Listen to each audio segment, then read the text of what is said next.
Di dalam video ini ada sebuah emas kehidupan yang saya jamin membuat kamu tersentuh, tapi mendapatkan pelajaran berharga loh. Yuk kita bahas, ini menarik banget.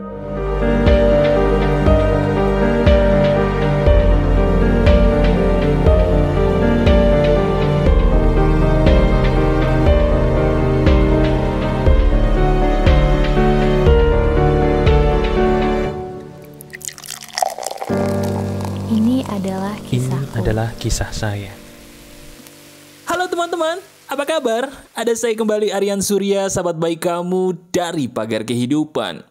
Di kisah Quora kali ini, ada sebuah pesan sekaligus cerita yang entah kenapa kok bisa pas banget ya dengan sebuah kisah yang sering dialami sama kita nih sebagai generasi milenial, bahkan bukan hanya generasi milenial, generasi Z atau generasi yang muda-muda. Nah, kamu tuh, kita ini sering banget mengalami sebuah peristiwa yang sama.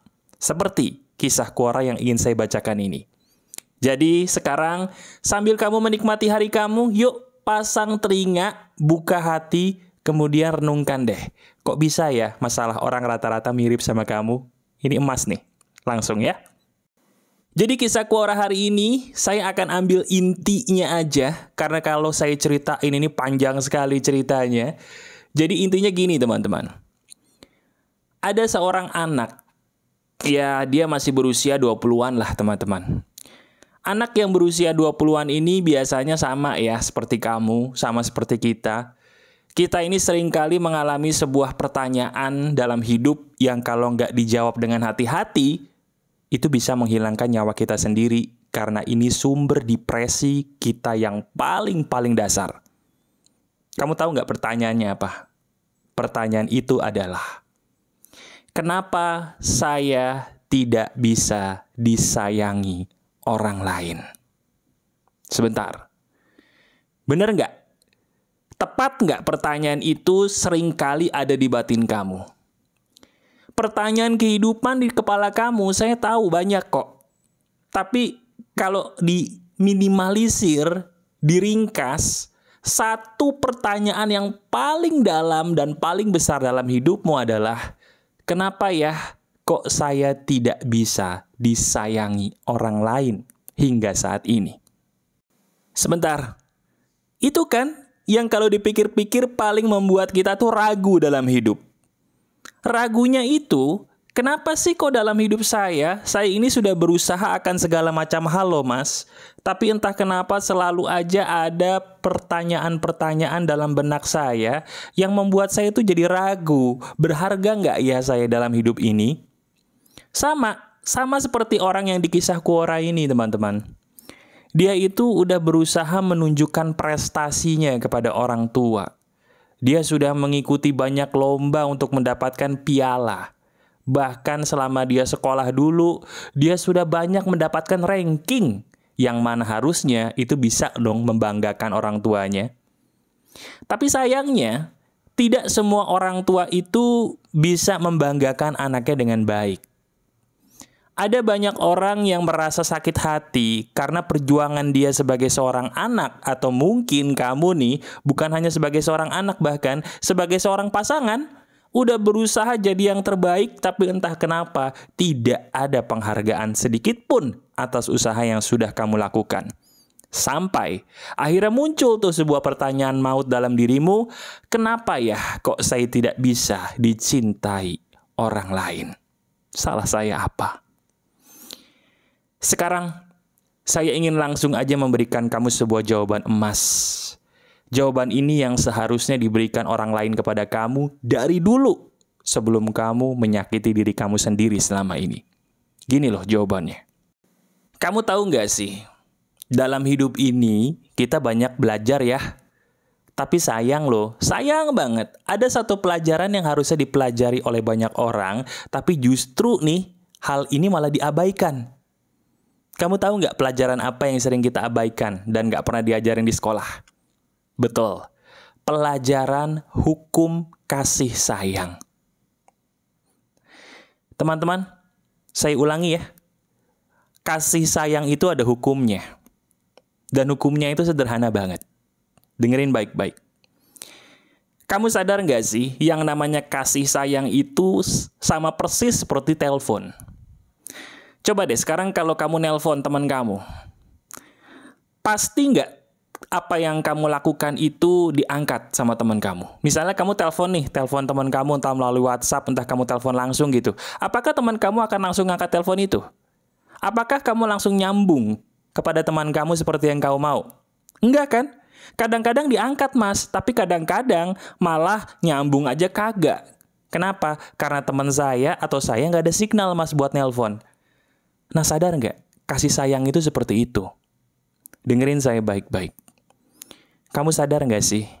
Dalam hidup kamu, itu sebenarnya banyak banget loh orang yang sayang sama kamu. Saya ulangi. Kamu sadar nggak sih? Dalam hidup kamu, itu sebenarnya banyak banget orang yang sayang banget sama kamu.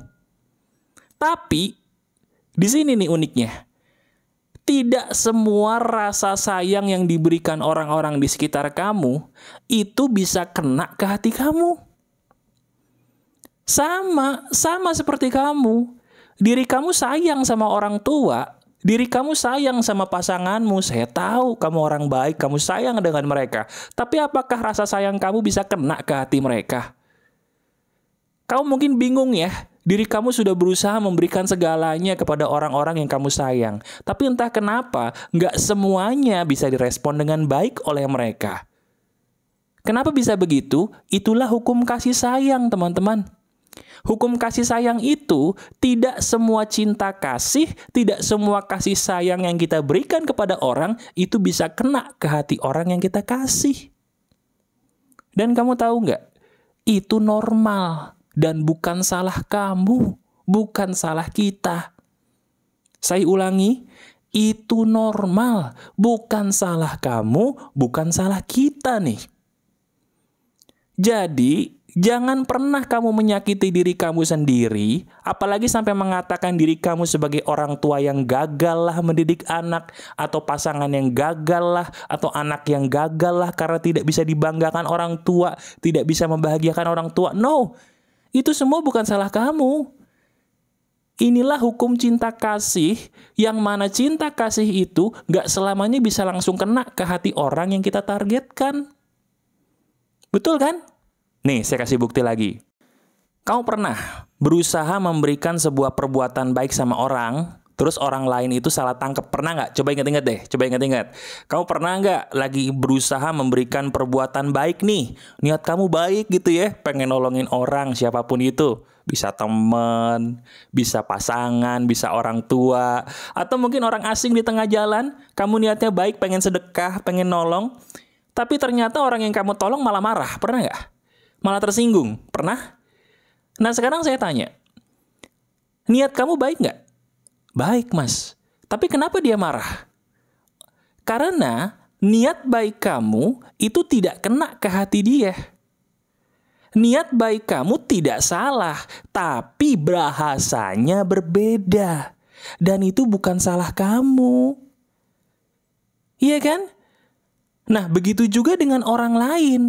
Orang lain di sekitar kamu tuh pada sayang kamu, tapi sayangnya bahasa cinta kasih mereka nggak sama dengan bahasa cinta kasih kamu. Jadi seolah-olah orang-orang yang cinta kamu tuh benci kamu, padahal enggak loh.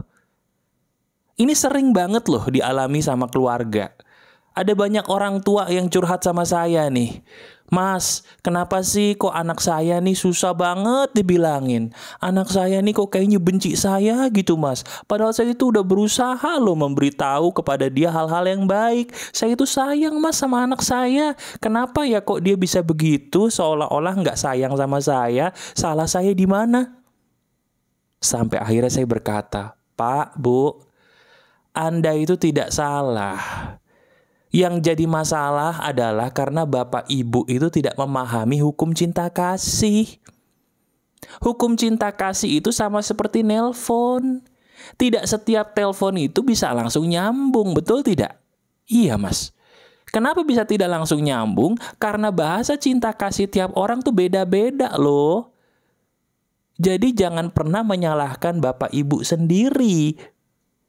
Nah, sampai sini muncul nih pertanyaan. Mas, oke, saya baru tahu Dan ini benar nih, saya setuju sama Mas Aryan, betul.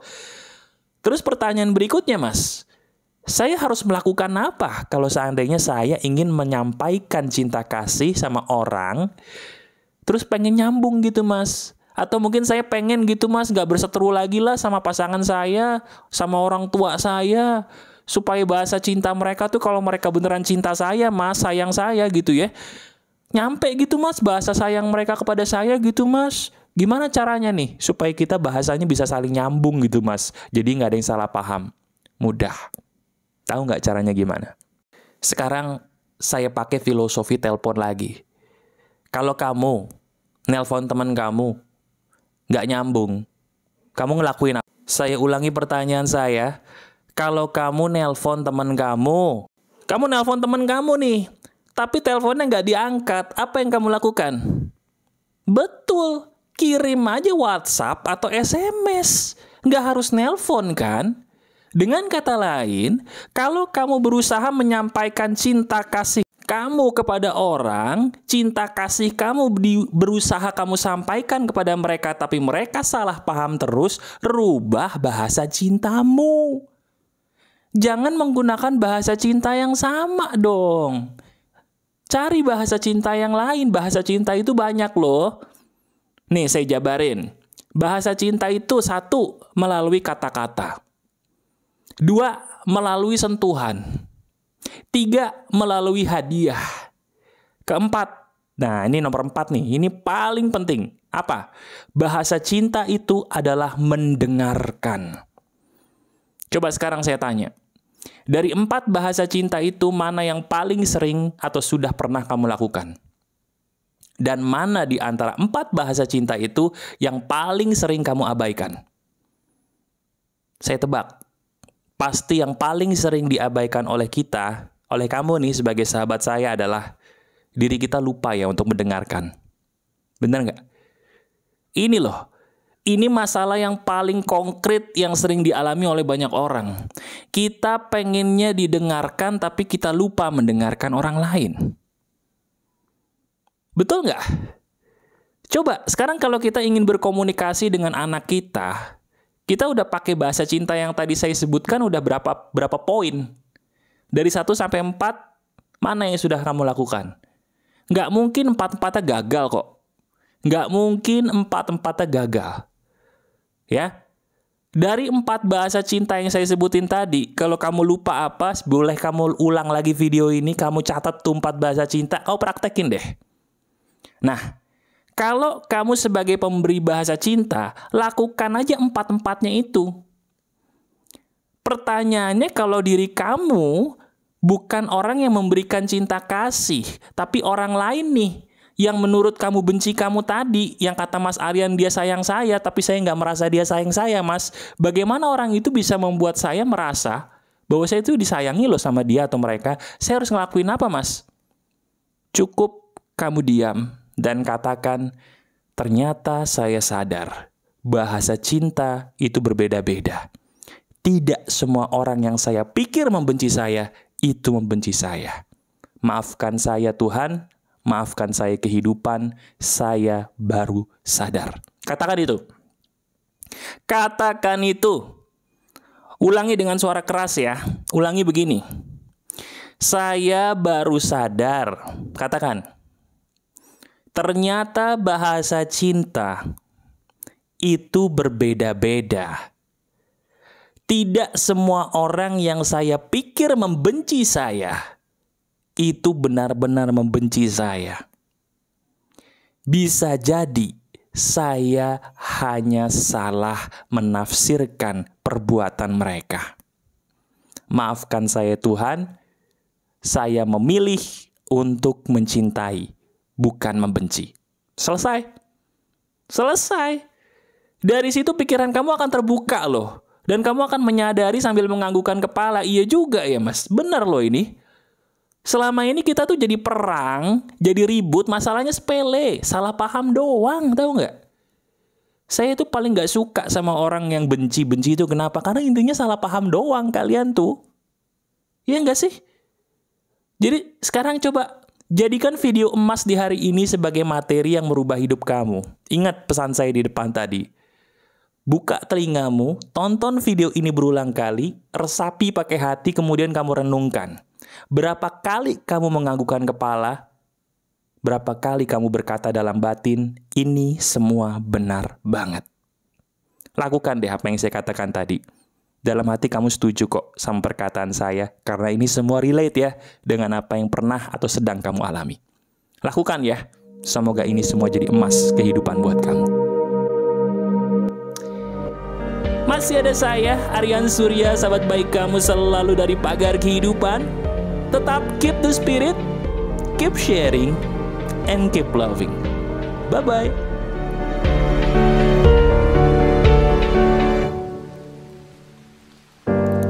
Ini adalah kisah saya.